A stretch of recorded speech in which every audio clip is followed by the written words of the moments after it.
जय श्री विष्णु जी की। जय लक्ष्मी जी की। हिंदू धर्म में माँ लक्ष्मी को धन की देवी कहा है। इन्हीं की कृपा से व्यक्ति को जीवन में धन धान्य की प्राप्ति होती है। माँ लक्ष्मी विष्णु प्रिया भी है। यही वजह है कि माता लक्ष्मी हमेशा भगवान विष्णु के साथ वैकुंठ धाम में विराजती है। भगवान विष्णु और धन की देवी लक्ष्मी दोनों एक दूसरे के पूरक हैं। एक तरफ श्री हरि विष्णु को सृष्टि का पालनहार माना जाता है, तो वहीं देवी लक्ष्मी को सृष्टि का संचालक। मान्यता है कि जिस भी व्यक्ति पर भगवान विष्णु और माँ लक्ष्मी की कृपा होती है, उसे संसार में समस्त सुखों की प्राप्ति होती है।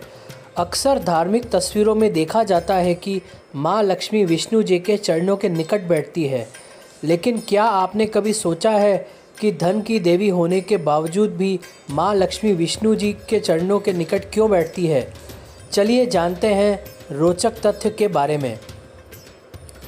पौराणिक मान्यताओं के अनुसार कहा जाता है कि एक बार देवर्षि नारद माँ लक्ष्मी और भगवान विष्णु के दर्शन के लिए पहुँचे। भगवान विष्णु निद्रा में थे, तो नारद जी ने प्रतीक्षा करना ही उचित समझा। तभी नारद जी ने देखा कि माँ लक्ष्मी को भगवान विष्णु के चरणों के पास बैठी है। ये देख नारद जी के मन में यह सवाल आया कि आखिर माता हमेशा श्री हरि के चरणों की ओर ही क्यों बैठती है। अपने इस प्रश्न से बेचैन नारद जी खुद को रोक न सके और माँ लक्ष्मी से उन्होंने पूछ ही लिया। तब नारद जी के सवालों का जवाब देते हुए माँ लक्ष्मी ने बताया कि स्त्री के हाथ में देव गुरु बृहस्पति का वास होता है और पुरुषों के पैर में दैत्य गुरु शुक्राचार्य का। ऐसे में जब माँ लक्ष्मी श्री हरि के चरणों के निकट बैठती है, तो इससे शुभता का संचार होता है और धन का आगमन भी। यही वजह है कि माँ लक्ष्मी न सिर्फ श्री हरि विष्णु के चरणों के पास विराजती है, बल्कि भगवान विष्णु के चरण भी दबाती है। जब एक स्त्री पुरुष के चरण स्पर्श करती है, तो देव व दानव का मिलन होता है और इससे धन लाभ होता है। गुरुवार के दिन भगवान विष्णु के साथ माँ लक्ष्मी की पूजा भी करनी चाहिए। माँ लक्ष्मी भगवान विष्णु की पत्नी है। साथ ही माँ लक्ष्मी को शास्त्रों में धन वैभव की देवी भी कहा गया है। ऐसे में गुरुवार के दिन माँ लक्ष्मी और भगवान विष्णु की पूजा करने के आशीर्वाद प्राप्त होता है और व्यक्ति की हर मनोकामना पूरी होती है। भगवान विष्णु को पशु बहुत प्रिय हैं, इसलिए गुरुवार के दिन किसी भी पशु पक्षी को चारा और दाना खिलाने से विष्णु भगवान बहुत प्रसन्न होते हैं।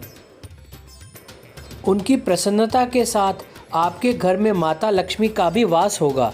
भगवान विष्णु की कृपा पाने के लिए गुरुवार के दिन केले के पौधे के सामने घी का दीपक जलाकर विष्णु जी की स्तुति करें। इससे माता लक्ष्मी का आशीष भी मिलेगा। भगवान विष्णु को प्रसाद के रूप में केले का फल बहुत ही प्रिय है। उन्हें केला चढ़ाने से माँ लक्ष्मी प्रसन्न होती है, जिससे घर में सुख व समृद्धि आती है और वैवाहिक जीवन सुखी होता है। गुरुवार के दिन बीज मंत्र का 108 बार जप करें, जिससे भगवान विष्णु प्रसन्न हो जाते हैं और व्यक्ति की सभी मनोकामनाएं पूरी हो जाती है। इससे माता लक्ष्मी प्रसन्न हो जाती है और धन की कमी दूर हो जाती है। विष्णु लक्ष्मी जी की मूर्ति कैसी होनी चाहिए? लक्ष्मी जी भगवान विष्णु की अर्धांगिनी है और ऐसा माना जाता है कि वह ही श्री हरि भगवान विष्णु की सक्रिय शक्ति है। उनकी कृपा और आशीर्वाद से लोगों को धन धान्य और संपत्ति प्राप्त होती है। इसलिए उनकी 4 भुजाओं में से 2 हाथों से धन निकलता दिखता रहता है। लक्ष्मी माता की 4 भुजाएं वेदों में वर्णित मनुष्यों के 4 मूल कर्तव्यों धर्म, अर्थ, काम और मोक्ष को भी दर्शाती है। आप ये सुनिश्चित करें कि लक्ष्मी माता की मूर्ति कमल पर आराम से बैठी हुई अवस्था में दिखे। खड़ी हुई अवस्था में लक्ष्मी माँ की मूर्ति इसलिए अच्छी नहीं होती क्योंकि पुराने ग्रंथों के अनुसार ऐसी मान्यता है कि लक्ष्मी चलायमान होती है। इसका अर्थ यह है कि चंचल स्वभाव का होने के कारण वो एक जगह आसानी से टिकती नहीं है। इस कारण आप भी उनकी बैठी हुई मूर्ति ही अपने घर में रखें, जिससे आपके घर में धन संपत्ति टिक करके लंबे समय तक रहे। पौराणिक कथा के अनुसार भगवान विष्णु और माँ लक्ष्मी के बेटे का नाम एकवीर है।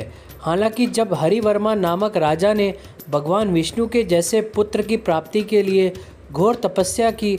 तब तपस्या से प्रसन्न होकर भगवान विष्णु और माँ लक्ष्मी ने राजा को अपने पुत्र एक वीर को सौंप दिया था।